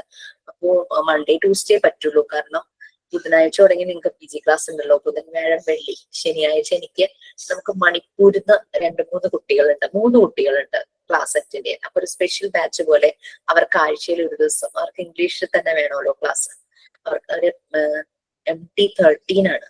അപ്പൊ അതുകൊണ്ട് സാറ്റർഡേ അവരെ 8 to 9 അങ്ങനെ അത് എൻഗേജ്ഡ് ആണ്. ആഴ്ചയിൽ ഒരു ക്ലാസ്സേ നമുക്ക് പ്രൊവൈഡ് ചെയ്യാൻ പറ്റും. ഓക്കെ, സോ അബ്സോർബന്റ് മൈൻഡ് എന്നുള്ള പാരഗ്രാഫും അൺകോൺഷ്യസ് മൈൻഡ് എന്ന് പറയുന്നതും ഒരുമിച്ച് റീഡ് ചെയ്യാൻ ആരെങ്കിലും പറ്റുവാണെങ്കിൽ ഒന്ന് റീഡ് ചെയ്യും പ്ലീസ്. ഞാൻ വായിക്കാവേ. Yes. Unconscious mind. When the child is 0 to 3-year-old, the child has an unconscious mind. His mind is not formed yet. He learns differently from adults. The adult has knowledge of his environment on which to frame, whereas the child has to start from nothing. It is the absorbent mind that allows him to absorb impressions from the environment unconsciously. He absorbs everything unconsciously, and these facts are saved as impression in his mind. Through this process, the child assimilated the knowledge impressions into his psychic life. It is important to understand that impressions do not merely enter his mind, they form it and they incarnate themselves in him. The knowledge a child absorbs unconsciously prepares the child's mind, and in time, it will be used by his cognizant mind. The tiny child's absorbent mind finds all its nutrients in its surroundings, especially at the beginning of life. We must therefore make the environment as interesting and attractive as we can. By absorbing what he finds in the world as a whole, then analyzing it, the child creates his own mental muscles using what he finds in the world about him. The unconscious mind is completely by a conscious process which slowly awakens and takes from the unconscious what it can offer. The child constructs his mind in his way. Slowly, he establishes memory, the power to understand, and the capacity to reason. By the age of 3, the unconscious preparation necessary for later development and activity is established. The child now embarks on a new mission, the development of his mental function. Before 3, the functions are being created. After 3, they develop. Conscious mind, 3 to 6 years. From 3 to 6 years, the child continues to absorb knowledge, and this is also a period of... okay, ഇത് മതി. നമുക്ക് രണ്ടും കൂടി ആവുമ്പോൾ നമുക്ക് discuss ചെയ്യുമ്പോൾ മനസ്സിലാവില്ല. Okay, thank you so much. Unconscious മൈൻഡിനെ പറ്റിയാണ് നമ്മൾ പറഞ്ഞുകൊണ്ടിരുന്നത് അല്ലെ. അപ്പൊ അബ്സോർബന്റ് മൈൻഡിനെ നമ്മൾ രണ്ടായിട്ട് ഡിവൈഡ് ചെയ്തേക്കുക. ശരിക്കും പറഞ്ഞു കഴിഞ്ഞാൽ 3 years കഴിയുമ്പോൾ ഇത് കോൺഷ്യസ് മൈൻഡായിട്ട് അങ്ങ് ഡെവലപ്പ് ആവുകയാണ് ചെയ്യുന്നത്. കാരണം അതുവരെ കുഞ്ഞിനെ പറ്റിക്കാൻ എളുപ്പം. ലൈക്ക് നമ്മൾ പറയില്ല, അത് വാങ്ങിത്തരാം ഇത് വാങ്ങിത്തരാം, അമ്പിളിമാമനെ പിടിച്ചു തരാം, അതായത് കുട്ടി എല്ലാം ഇങ്ങനെ വിശ്വസിക്കും. ബട്ട് ആഫ്റ്റർ 3 years കഴിയുമ്പോൾ റിയാലിറ്റി എന്താന്നുള്ളത് വ്യക്തിക്ക് മനസ്സിലാവും. പക്ഷെ അതിന് റൈറ്റ് എൻവയോൺമെന്റിൽ കുട്ടി വളരുമ്പോഴാണ് ഇതെല്ലാം അവർക്ക് കാര്യങ്ങൾ മനസ്സിലാകുന്നത്. അങ്ങനെ പിടിക്കാൻ പറ്റുന്ന സംഭവമല്ല, അങ്ങനെ എന്നെ പറ്റിക്കേണ്ട ആ ഒരു ഇതെല്ലാം കുഞ്ഞിന് വരുന്നത് അവർക്ക് മനസ്സിലാവും. ആളുകളെ നല്ല രീതിയിൽ തിരിച്ചറിയാൻ തുടങ്ങും. അവരുടെ ജസ്റ്റേഴ്സ് മനസ്സിലാവും. കാര്യങ്ങൾ ശരിയായ രീതിയിൽ മുഴുവനും മെച്യൂരിറ്റി എന്നല്ല പറയുന്നത്, ബട്ട് ദേ നോസ്. നമ്മളൊന്ന് ഷൗട്ട് ചെയ്യുമ്പോൾ അല്ലെങ്കിൽ നമ്മുടെ ശബ്ദത്തിനൊരു വ്യത്യാസം വരുമ്പോൾ അവർക്ക് മനസ്സിലാവും എന്തുകൊണ്ട് അങ്ങനെ ദേഷ്യപ്പെടുവാണോ, അങ്ങനെയുള്ള കാര്യങ്ങളൊക്കെ ശരിക്കും മനസ്സിലാവും. അതിനു മുമ്പും അവർക്ക് ആ ഒരു ഫിയർ ഉണ്ട് എന്നുള്ളത് ഷൗട്ട് ചെയ്യുമ്പോഴൊക്കെ കുട്ടി ഞെട്ടിപ്പോന്നുള്ളതുണ്ട്. ബട്ട് അൺകോൺഷ്യസ് മൈൻഡ് ആണ് അത്. പിന്നെ 3 വയസ്സ് കഴിഞ്ഞ് കഴിയുമ്പോൾ കോൺഷ്യസ് ആവുക എന്ന് പറഞ്ഞാൽ അവരുടെ ഓർമ്മയിൽ എന്നും ഉണ്ടാവും. അവർ 3 years കഴിയുമ്പോൾ ഒരു അടി കൊടുക്കുന്നത്, ഷൗട്ട് ചെയ്യുന്നത്, അല്ലെങ്കിൽ നമ്മൾ എന്തെങ്കിലും രീതിയിൽ അവരോട് ഭയങ്കരമായിട്ട് നമ്മൾ അറഗന്റ് ആയിട്ട് പെരുമാറുന്നത് അവരുടെ മെമ്മറിന്ന് പോവില്ല. അത് അംഗീകരിക്കും. നമ്മളൊരു അടി കൊടുക്കുന്നത് ഇച്ചിരി ചിലർ ഇങ്ങനെ പിച്ചി പറിക്കുമല്ലേ, അപ്പൊ അതൊക്കെ വല്ലാണ്ട് കുട്ടിയുടെ മനസ്സിലാകും. ഓക്കെ, അബ്സോർബന്റ് മൈൻഡ് ആണിത്. ഓരോ എക്സ്പീരിയൻസ് അതിലൂടെ ഇങ്ങനെ പാസ് ചെയ്യും കുട്ടി. സ്പഞ്ച് പോലെയാണ്. വെള്ളത്തിലിട്ടാൽ കംപ്ലീറ്റ് ആ വെള്ളം അബ്സോർബ് ചെയ്തെടുക്കുന്ന പോലെയാണ്. ചുറ്റും നടക്കുന്ന പല സെൻസിറ്റീവ് ആണ് നമ്മൾ ഓൾറെഡി പറഞ്ഞു. ചുറ്റും നടക്കുന്നതുമായിട്ട് സെൻസിറ്റീവ് ആണ്. അപ്പൊ അത് മുഴുവനും അബ്സോർബ് ചെയ്തെടുക്കും. പറയില്ലേ ചിലര്, മിണ്ടാതിരുന്നോ ഫുൾ പിടിച്ചെടുക്കുന്ന ഒരാൾ അവിടെ ഇരിക്കുന്നുണ്ട് എന്ന് പറയില്ലേ. ശരിക്കും അത് അവരുടെ ഒരു ക്വാളിറ്റിയാണ്, അവരുടെ പൊട്ടൻഷ്യലാണ്. അവരുടെ എല്ലാ കാര്യങ്ങളും അവർ ശ്രദ്ധിക്കുന്നതും അത് മനസ്സിലാക്കുന്നതും എല്ലാ എക്സ്പീരിയൻസും. ഇങ്ങനെ ഇതിൽ നിന്നാണ് കുട്ടി ഓരോ നോളജ് അക്വയർ ചെയ്യുന്നത് അല്ലെ. ഒരു ഗ്ലാസ്സില് കുഞ്ഞിനിപ്പോ ശരിക്കും അറിയില്ല എന്ന് വിചാരിച്ചു, ഗ്ലാസ്സിലെ വേറൊരു പാത്രത്തിൽ നിന്ന് വെള്ളം ഒഴിക്കുക, നിറഞ്ഞു വരുന്നത് ഇങ്ങനെ ഹാപ്പി ആയിട്ട് നോക്കിക്കൊണ്ടിരിക്കുന്നുണ്ടാവും. പക്ഷെ നിറഞ്ഞത് പുറത്തേക്ക് പോകുന്നുള്ളത് വൺസ് ഇത് നിറഞ്ഞു കഴിയുമ്പോഴാണ് മനസ്സിലാകുന്നത്. പിന്നെ ഒഴിക്കുമ്പോൾ അവരത് ശ്രദ്ധിക്കും. അപ്പൊ അങ്ങനെ ഇവരുടെ ലേണിംഗ് അങ്ങനെയാണ്, അങ്ങനെ പോകുന്നു. അവർ അത് മനസ്സിലാക്കിയാണ് അവർ പോകുന്നത്. ഈ അൺകോൺഷ്യസ് മൈൻഡ് 0 to 3 years നടക്കുന്നതിന്റെ ഡെവലപ്മെന്റ് ആണ് ആഫ്റ്റർ 3 yearsലേക്ക് പോകുന്നതെന്നാണ് പറയുന്നത്. ഓക്കെ, അപ്പൊ അൺകോൺഷ്യസ് മൈൻഡ് 0 to 3 years ആണ്, അൺകോൺഷ്യസ് ആണ്, മൈൻഡ് ഫോം ചെയ്തിട്ടില്ല. ഈവൻ മറിയാ മോണ്ടിസോറി തന്നെ പറഞ്ഞിട്ടുണ്ട്, കുട്ടി അമ്മയുടെ വോമ്പിലായിരുന്നപ്പോ അതിന്റെ ശരീരം മുഴുവനും ആദ്യം അതൊരു ഭ്രൂണാവസ്ഥയിലായിരുന്നു, പിന്നെ ഓരോരോ ഓർഗൻസ് ആയിട്ട് വന്നു, പൂർണ്ണ വളർച്ചയാവുമ്പോഴേക്കും പുറത്തേക്ക് വരുന്നു അല്ലെ, ഡെലിവറി ആകുന്നു, ആ ഒരു കുഞ്ഞു പുറത്തേക്ക് വരുന്നു.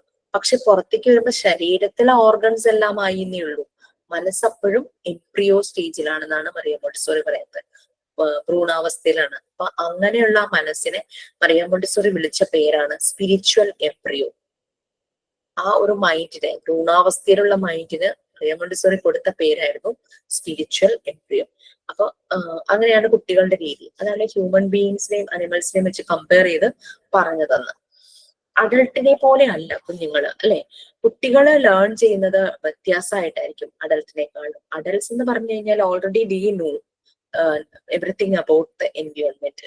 ഒരു ആക്ടിവിറ്റി അവർ ചെയ്യുമ്പോൾ അതിന്റെ എൻഡ് റിസൾട്ടിനെ കുറിച്ചാണ് ചിന്തിക്കുന്നത്.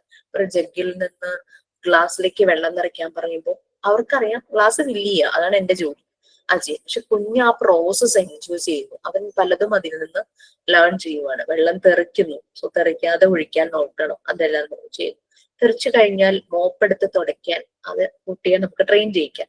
ഒരു മോപ്പെടുത്തിട്ട് ഒരു തുണി എടുത്തിട്ട് അത് തുടച്ചു കളയും. ഓക്കെ, കുട്ടി എല്ലാം ആദ്യം തുടങ്ങുകയാണ്, എല്ലാം എൻജോയ് ചെയ്ത് പോണം ഇതിന്റെ ഡെവലപ്മെന്റ് സ്റ്റേജിൽ. അൺകോൺഷ്യസ് ആയതെല്ലാം എൻവയോൺമെന്റിനെ കുറിച്ച് അറിയാതെ ചെയ്തിരുന്ന പല കാര്യങ്ങളും ഇനി മനസ്സിലാക്കി ചെയ്യാനായിട്ട് തുടങ്ങുന്നു. അപ്പൊ അത് നോളജ് ആയിട്ട്, ഇംപ്രഷൻസ് ആയിട്ട് ബ്രെയിനിൽ സ്റ്റോർ ആകും. അതാണ് ചെയ്യുന്നത്. ഇപ്പം ഗ്ലാസ്സിൽ വെള്ളം നിറയ്ക്കുന്ന കാര്യം പറഞ്ഞപ്പോ നിറഞ്ഞു തുളുമ്പുമ്പോ മനസ്സിലാവും, ഇത്രയും വന്നു കഴിഞ്ഞാൽ അത് പുറത്തേക്ക് പോകും, ഞാൻ പിന്നെ ക്ലോത്ത് എടുത്ത് തുടയ്ക്കേണ്ടി വരും. സോ ഇനി ഒഴിക്കുമ്പോൾ അവർ ശ്രദ്ധിക്കും, നിറയണത് നോക്കി അവരത് ഒഴിക്കാനായിട്ട് തുടങ്ങും. നമ്മളൊരു ഫണല് പ്രൊവൈഡ് ചെയ്താൽ അവർക്ക് കുറെ കൂടെ കാര്യം മനസ്സിലാവും. ഓക്കെ, അപ്പൊ അങ്ങനെ അവരിങ്ങനെ ഫോം ചെയ്യുക, ഇൻകാർണേറ്റ് ചെയ്യുക. അവരെങ്ങനെ, നമ്മളെന്താ പറയാ, ഒരു ശില്പി കല്ലിൽ ഇങ്ങനെ ശില്പം ഉണ്ടാക്കുന്ന പോലെ തന്നെ ഇത്രയും ഒരു പറഞ്ഞിട്ടില്ലേ, ശില്പവും നീയെ ശില്പിയും നീയെ. ഏതാ, അവൻ സെൽഫ് മെയ്ഡ് ആണ്, അവൻ തന്നെയാണ് ശില്പി, അവൻ ശില്പമായി മാറുന്നതും അവൻ തന്നെയാണ്. ആ ഒരു രീതിയല്ല മനുഷ്യരുടെ കാര്യത്തിലും അങ്ങനെയാണ് കേട്ടോ, വേറെ ആരും ഒന്നും ചെയ്യുന്നില്ല. അങ്ങനെ ഇൻകാർണേറ്റ് ചെയ്യുക, അവനവനായിട്ട് തന്നെ സെൽഫ് മെയ്ഡ് ആയിട്ട് വരണം. ഓക്കെ, അവന്റെ ബുദ്ധി ആണ് ശരിക്കും ആ ഒരു സെൽഫ് മെയ്ഡ് വരുമ്പോൾ അവന്റെ ഇന്റലക്ച്വൽ കോഗ്നിസന്റ് മൈൻഡ്, ബുദ്ധിയാണ് അവിടെ ശരിക്കും വർക്കാവുന്നത്. അപ്പൊ ഇങ്ങനെ കുഞ്ഞു കുട്ടിക്കയുടെ മനസ്സിന് വേണ്ടുന്ന, ആ മനസ്സ് വളരാൻ വേണ്ടുന്ന, ഡെവലപ്പ് ആകാനുള്ള ന്യൂട്രിയൻസ് എല്ലാം അതിന്റെ ചുറ്റുപാടിൽ നിന്ന് വേണം അതിന് കിട്ടാൻ, ഫ്രം ദ സറൗണ്ടിങ്സ്. അവരുടെ ബിഗിനിങ് ഓഫ് ലൈഫാണ്, especially in the beginning of life. കുറെ വളർന്ന് വലുതായിട്ട് കുഞ്ഞിനെ സ്നേഹിക്കാം, കുഞ്ഞിന് വേണ്ടുന്ന അഫെക്ഷൻ, അവന് അഫെക്ഷനോടുകൂടി അവനോട് പെരുമാറാം. അവന് പണ്ട് വഴക്ക് പറഞ്ഞു തല്ലി, ഇനി അങ്ങനെ ചെയ്യണ്ട. ബട്ട് അതെല്ലാം ബിഗിനിങ് ഓഫ് ലൈഫിലാണ് ശരിക്കും വേണ്ടിയിരുന്നത്. ഒരു കമ്പാഷനേറ്റ്, ഒരു അഫെക്ഷൻ അവനോട് കാണിക്കുന്നത്, ലവ്, കെയറിങ് കാണിച്ചവൻ മോശമായി പോവും, വഷളാവും എന്നൊക്കെ ആ ഒരു രീതിയിലൊക്കെ പണ്ടൊക്കെ നമ്മൾ പറയാറുണ്ടല്ലേ. ബട്ട് വലുതായിട്ട് അവനെ നന്നാക്കാൻ നോക്കാനോ അല്ലെങ്കിൽ സ്നേഹിക്കാനോ നിൽക്കാനോ, അവന്റെ ആ ഒരു ഡെവലപ്മെന്റ് ഓഫ് ലൈഫിൽ അവന് വേണ്ടുന്ന കരുതലും സ്നേഹവും, സ്നേഹത്തോടുള്ള ശാസന എന്തായാലും അവർ അക്സെപ്റ്റ് ചെയ്യും. ആ രീതിയിൽ പോകുന്നതായിരിക്കും നല്ലതെന്ന് പറയുന്നത്. അവരുടെ സെൽഫ് മെയ്ഡ്, അവരുടെ സെൽഫ് കൺസ്ട്രക്ഷന് പറ്റിയ ന്യൂട്രിയൻസ് ആണ് അതെല്ലാം. അൺകോൺഷ്യസ് മൈൻഡിൽ നിന്ന് ആഫ്റ്റർ 3 years ആകുമ്പോൾ ഡെവലപ്പ് ആകുവാണ് കോൺഷ്യസ് മൈൻഡിലേക്കാണ്. സ്ലോലി ഒരു ഡെവലപ്പ് ആകുവാണെങ്കിലും അവിടെ മെമ്മറി എസ്റ്റാബ്ലിഷ് ചെയ്യുന്നു. പിന്നെ കുഞ്ഞിനെല്ലാം ഓർമ്മയുണ്ടാകും, അവർക്ക് കാര്യങ്ങൾ മനസ്സിലാകും. എന്തെങ്കിലും ഉണ്ടെങ്കിൽ അതിനെ അനലൈസ് ചെയ്യാൻ നോക്കും, റീസണിങ് ചെയ്യാനായിട്ട് നോക്കും, പ്രോബ്ലം സോൾവിങ് ആ ഒരു ഇത് വരും. ഇപ്പം ഗ്ലാസ്സിൽ വെള്ളം ഒഴിക്കുന്നത് ഫസ്റ്റ് ടൈം ഇങ്ങനെ സംഭവിച്ചു, നെക്സ്റ്റ് ടൈം അത് ശ്രദ്ധിക്കുന്നു. ഇനി അഥവാ സ്പിൽ ഔട്ട് ചെയ്ത് പോയിട്ടുണ്ടെങ്കിൽ അവിടെ ക്ലീൻ ചെയ്യണം. അങ്ങനെ ഒരു പ്രോബ്ലം സോൾവിങ്ങും അനാലിസിസും എല്ലാം നടക്കും. അവരതെല്ലാം വിശകലനം ചെയ്ത് നോക്കുക തന്നെ ചെയ്യും. ഓക്കെ, ഈ ബിഫോർ 3 വയസ്സിന് മുമ്പ് ഇതെല്ലാം ക്രിയേറ്റ് ആകുന്നുണ്ട്. പക്ഷെ അത് ഡെവലപ്മെന്റ് സ്റ്റേജിലേക്ക് എല്ലാം ഇങ്ങനെ ആയി വരുന്നുണ്ട്. ഡെവലപ്മെന്റ് സ്റ്റേജ് ആകുന്നത് ആഫ്റ്റർ 3 years ആണെന്നാണ് പറയുന്നത്. ഓക്കെ, നെക്സ്റ്റ് നമുക്ക് കോൺഷ്യസ് മൈൻഡ് ആണ് വരുന്നത് 3 to 6 years. എനിക്ക് തോന്നുന്നു ഒരു 2-3 minutes നിങ്ങളൊന്ന് സ്പെയർ ചെയ്യുവാണെങ്കിൽ നമുക്ക് ആ ടോപ്പിക്കും കൂടെ തീർന്ന ആ ഒരു ലെസൺ തീരും. ഓക്കെയാണോ? ആവശ്യക്കുന്നുണ്ടോ? ഉണ്ടെങ്കിൽ സൈഡിൽ ഇരുന്ന് കഴിച്ചോളൂ, നോ പ്രോബ്ലം. ഓക്കെ മീൻസ് ഫുഡൊക്കെ കഴിച്ചോ നേരത്തെ? യെസ്, എന്നാ വായിക്കാമോ, റീഡ് ചെയ്യാമോ? ആരെങ്കിലും ആരോ ചോദിച്ചു, ഗൂഗിൾ തോന്നി. Conscious mind. യെസ്, വായിച്ചു. ആരുമില്ലേ? ഞാൻ വായിക്കാമേ. Yeah. From 3 to 6 years, the child continues to absorb knowledge, and this is also a period of self-construction. However, the child is now conscious. He has a memory and has advanced will. Now he takes in consciously using his hand. Ma'am, Yes. Screen നോക്കിട്ടാ വായിക്കുന്നു. എന്തോ screen നോക്കിട്ടാ വായിക്കുന്നത്, കാണുന്നത്. കാണുന്നില്ലേ? ഞാൻ ആ ആ. ഭാഗം എടുത്തു വെച്ചേക്കണേ. Okay, ma'am. Now he takes in consciously using his hand. It is by means of work that he becomes conscious and develops himself by means of his hand. He learns writing, reading, fundamental ideas, numbers, and many other things automatically and without fatigue. So we have to understand that the first period in human development in which character is formed is the most important time. At no other age has the child greater need of an intelligent help, and any barrier that impedes his creative work will lessen the chance he has of achieving perfection. He has a type of mind that goes after the concrete. He has the great power of imagination. The children should be allowed to work at their own pace, completing the cycle of activity so necessary to their growth and development. So conscious mind 3 to 6 years. Absorbent mind എന്ന് പറയുന്നത് ആ 0 to 6 yearsലാണ്. അതിനെ 2 categories, 2 classes ആയിട്ട് divide ചെയ്തതാണ്. നമ്മൾ ആദ്യം പറഞ്ഞ 0 to 3 years unconscious മൈൻഡും 3 to 6 years കോൺഷ്യസ് മൈൻഡും. അവരുടെ റീസണിങ് പവർ കൂടുന്നു, അവരൊരു വിൽ, ഒരു സെൽഫ് ഇമേജ് അവർ ക്രിയേറ്റ് ചെയ്യാണ്. ആ ഒരു സെൽഫ് കൺസ്ട്രക്ഷൻ അവിടെ നടക്കുന്നു. അവരുടെ മെമ്മറി ഇംപ്രൂവ് ആകുന്നു. അതുപോലെ തന്നെ ആ ഒരു മൈൻഡ് സ്പിരിച്വൽ എംബ്രിയോ എന്നുള്ള മൈൻഡ് ആ ഒരു ഇത് അഡ്വാൻസ്ഡ് വില്ലായിട്ട് മാറും. അത് അഡ്വാൻസ്ഡ് ആകുന്നു. ആ ഭ്രൂണാവസ്ഥയിലുള്ള മൈൻഡ് ഡെവലപ്പ് ചെയ്തു തുടങ്ങുന്നു. എല്ലാ കാര്യങ്ങളും കോൺഷ്യസ്ലി ആയിരിക്കും ചെയ്യുന്നത്. കുട്ടികളുടെ മെയിൻ ഇൻസ്ട്രുമെന്റ്, അവരുടെ ആ ഒരു ഡെവലപ്മെന്റിന്റെ മെയിൻ ഇൻസ്ട്രുമെന്റ് എന്ന് പറയുന്നത് അവരുടെ കൈകൾ തന്നെയാണ്. കൈയും ടങ്കും ആണ് അവരുടെ ഡെവലപ്മെന്റിന്റെ മെയിൻ ആയുധങ്ങൾ എന്ന് തന്നെ പറയാം. എഴുതാൻ പഠിക്കുന്നു, വായിക്കാൻ പഠിക്കുന്നു, വായിക്കാൻ പഠിക്കുന്നു, പല ഐഡിയാസ് കിട്ടുന്നു, അവർക്ക് നമ്പേഴ്സിനെ കുറിച്ച് മനസ്സിലാകുന്നു, ചുറ്റും കാണുന്ന കളറുകൾ ശ്രദ്ധിക്കുന്നു. അങ്ങനെയെല്ലാം എല്ലാം ഓട്ടോമാറ്റിക് ആയിട്ട് അവരിലേക്ക് വരിക, വിത്തൗട്ട് ഫാറ്റിക്, ഒരു ക്ഷീണവും ഇല്ലാതെ, ടയർഡൊന്നും ആവുന്നില്ല. സോ നമുക്ക് ഹ്യൂമൻ ഡെവലപ്മെന്റിന്റെ ആ ഒരു, നമ്മൾ ചൈൽഡ് ഡെവലപ്മെന്റ് പല കാര്യങ്ങളും പറഞ്ഞു പോയല്ലേ, അതിലെ അവരുടെ ഓരോ പീരീഡും ആ ഒരു, ഞാൻ നിങ്ങളോടൊരു ഇത് ചെയ്യാൻ പറഞ്ഞിട്ടില്ലായിരുന്നു, ഒരു ടൂൾ ഉണ്ടാക്കാനായിട്ട് ഒരു ബുക്ക് വാങ്ങി ഇത്ര ഇതായിട്ടൊക്കെ ഡിവൈഡ് ചെയ്ത് കുട്ടിയുടെ ഓരോ ഏജിൽ സംഭവിക്കുന്ന മാറ്റങ്ങൾ നോട്ട് ചെയ്യാനായിട്ട് ഒരു അസസ്മെന്റ് ടൂളിന് വേണ്ടിയിട്ടാണ്. ഓരോ ടൈമിനനുസരിച്ച് ഏജിനനുസരിച്ച് പല രീതിയിലുള്ള കാര്യങ്ങളും ഫോം ചെയ്യുന്നു. അവരുടെ ക്യാരക്ടറിൽ വ്യത്യാസം വരുന്നു. ഓക്കെ, അവരുടെ ആറ്റിറ്റ്യൂഡ്, അവരുടെ അഭിരുചിയിൽ വ്യത്യാസം വരുന്നു. ആറ്റിറ്റ്യൂഡ് ടുവേർഡ്സ് അതേഴ്സ്, മറ്റുള്ളവരോടുള്ള ആറ്റിറ്റ്യൂഡ്, ചിലരോട് ഭയങ്കര ക്ലോസ് ആവുന്നു, അങ്ങനെയുള്ള രീതിയിൽ ചിലരോട് അകലം പാലിക്കുന്നു, അങ്ങനെയുള്ളതെല്ലാം വരുന്നു. ഈ ഒരു സമയത്ത് നമ്മൾ അവരെ തടസ്സപ്പെടുത്തുന്ന രീതിയിലൊന്നും ചെയ്യരുതെന്നാണ് പറയുന്നത്. കാരണം അവരുടെ ഇന്റലിജൻസ്, ആ ഒരു ബുദ്ധി വികസിക്കുന്ന ഒരു ടൈമാണ്. അതിനുള്ള ചാൻസ് കൊടുക്കണം.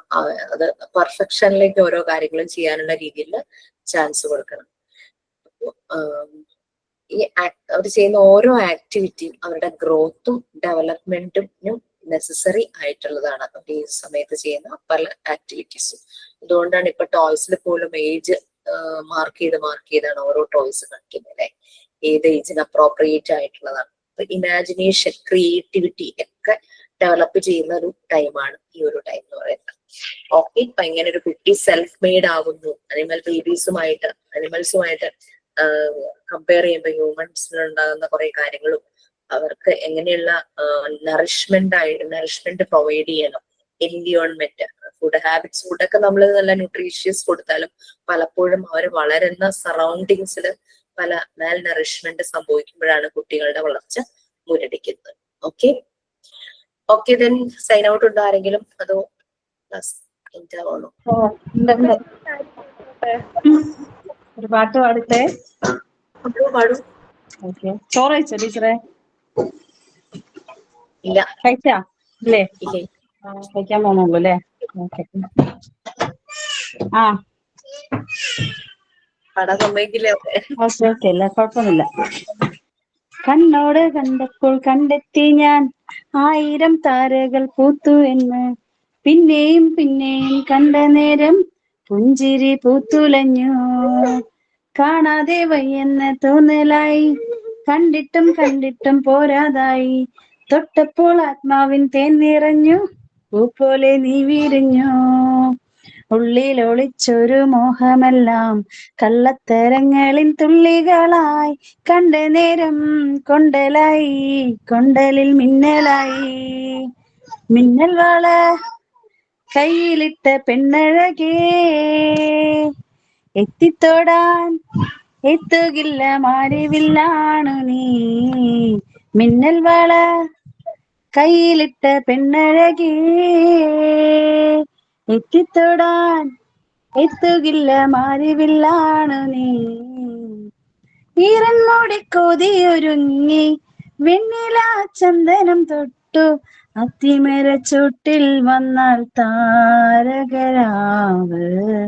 രാവിലെ നിന്റെ പൂമുഖം കണ്ട് പുളകം കൊണ്ട് നൽനീളം കാറ്റ്, കണ്ണാടി പുഴയിലെ പൂന്തിരകൾ.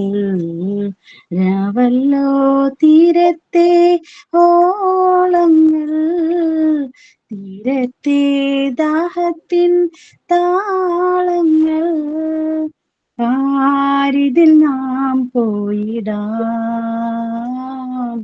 വിണ്ണതി പോലൊഴുകിടാം. മിന്നൽ വള കയ്യിലിട്ട പെണ്ണഴകേ, എത്തിത്തൊടാൻ എത്തുകില്ല മാറിവില്ലാണു നീ.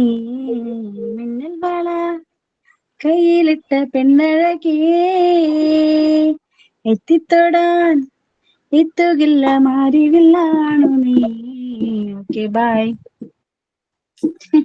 വെരി നൈസ് സഫിയ, നല്ല രസമുണ്ടായിരുന്നല്ലോ.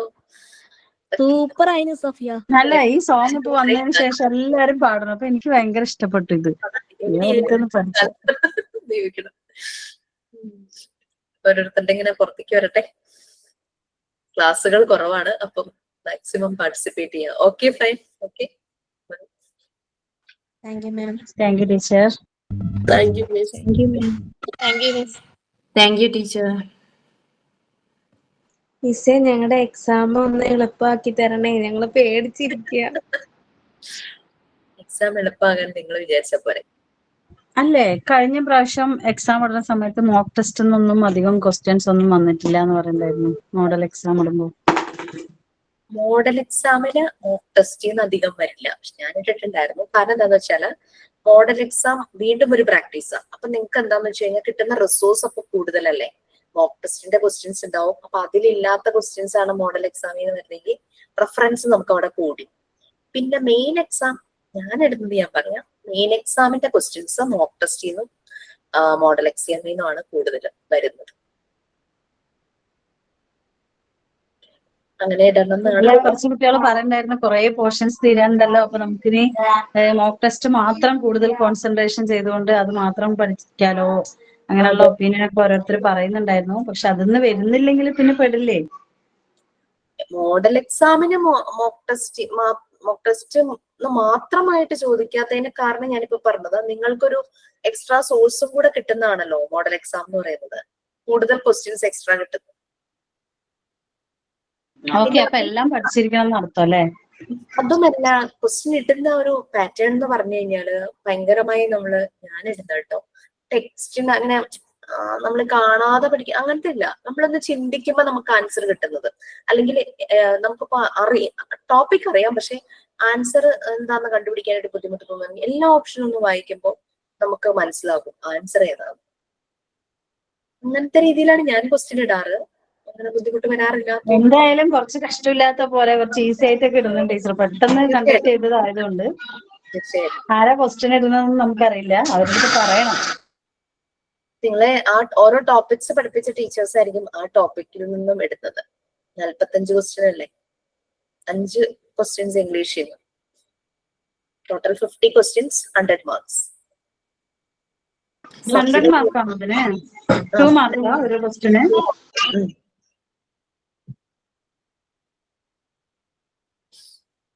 അപ്പൊ ഒരു ഐഡിയ കിട്ടും മോഡൽ എക്സാം കഴിയുമ്പോൾ എങ്ങനത്തെ ടൈപ്പ് ക്വസ്റ്റ്യൻസ് ആയിരിക്കും എന്നുള്ളൊരു ഐഡിയ കിട്ടും.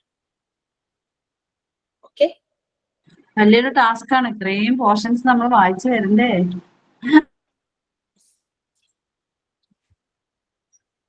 ഓക്കെ, ദെൻ ഓഫീസിലേക്ക് പോണം. നമ്മുടെ ഭക്ഷണം കഴിച്ചിട്ട് വേണം പോവാൻ. പിന്നെ ഒരു മീറ്റിംഗ് ഉണ്ട്. ഓക്കെ, നമുക്കെന്നാ പിന്നെ കാണാം. ബൈ. ഭക്ഷണമൊക്കെ കഴിക്കും.